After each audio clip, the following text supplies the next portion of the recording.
You cannot put yourself in a position where you are separated from the rest of the country and still expect to compete for a national championship in the college football playoff, because when that committee gets together and looks at, those top teams in the country, if you're eliminating yourself from the equation, you cannot expect to be in that discussion.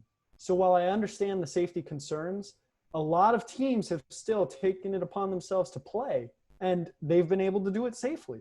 So Pac-12, I'm highly disappointed in your urge to jump out of the situation rather than sticking in, letting it play out, delaying your start, like the SEC. They announced that they were coming back before the SEC started even playing.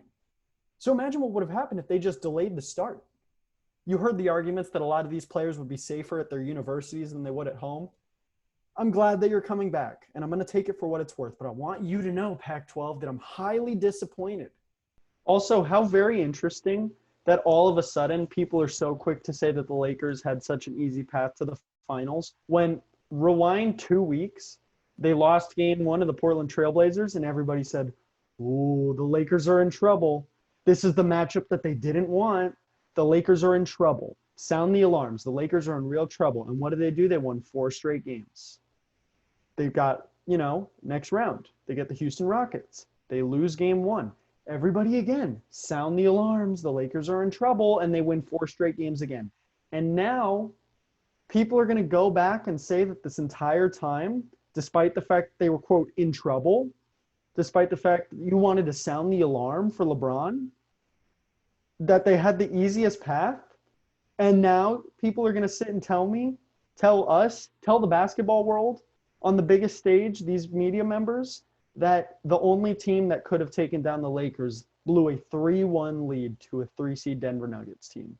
We saw the Packers take care of business when that matchup happened in the regular season. I think it was like week 3.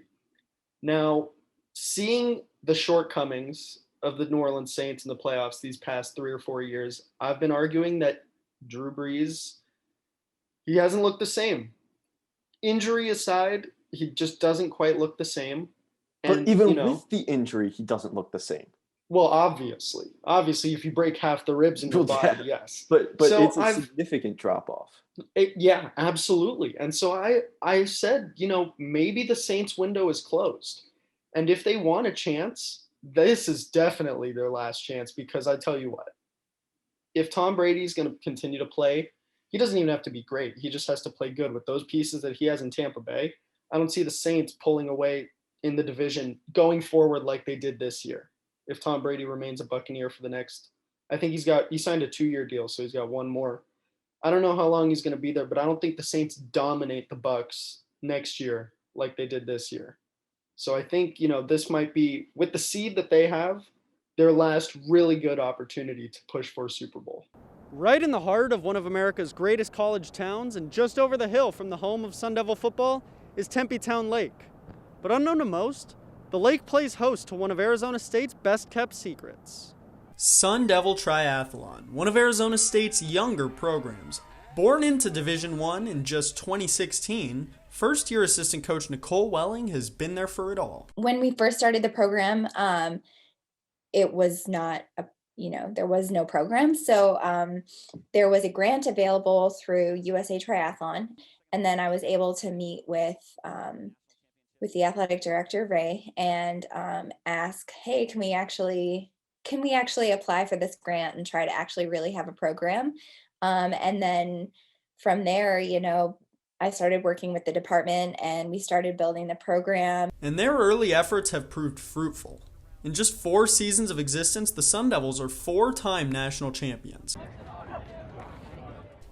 High school football in California, renowned for its top-tier talent and premier competition. But played on a balmy April afternoon instead of a crisp October evening? Interesting. Nearly empty stands? Bizarre. This is just part of the new normal that California high school football players have had to endure in the midst of the coronavirus pandemic. As unique as this past year has been, there is a light at the end of the tunnel. With the rate of the pandemic, it can be an expectation that football in the fall could happen nationwide. But there's no question that the 2020 season will not be easy to forget. Reporting in Phoenix, I'm Joey Vacca. Hello and welcome to a new season of Inside the Inferno. I'm Adam Noel, and alongside me is Joey Vacca. Joey, super excited to have you here. How are you doing? I'm doing really well, Adam, but I'll tell you what. I'm so excited that we already have so much to talk about in our first show back this semester. That we do. Well, let's get things started by talking some ASU men's hoops. Thanks, Adam.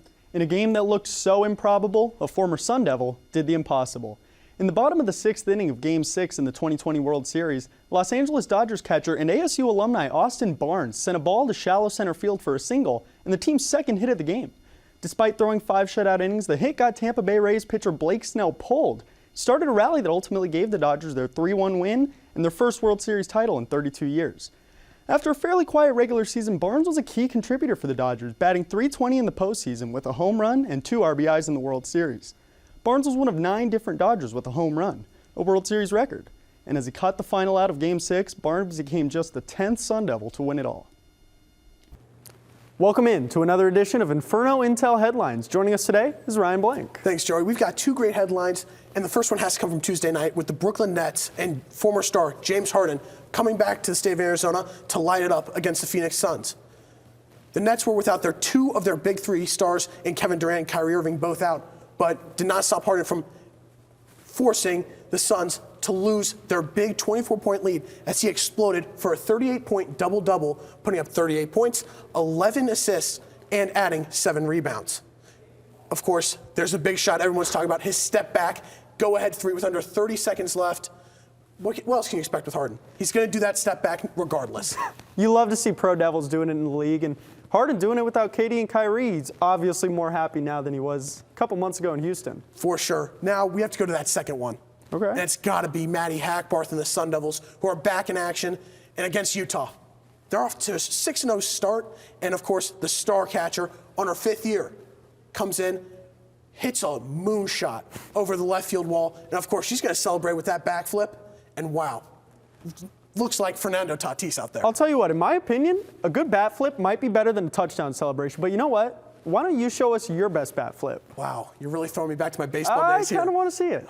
Of course, my best backflip, of course, I just looked at the pitcher and then just threw my bat. But of course, backswing all the way through, flip it up, and just start running and staring at the pitcher. Nice. That's my go-to every single time. That seems like a good plan. Well, that'll do it for Inferno Intel Headlines.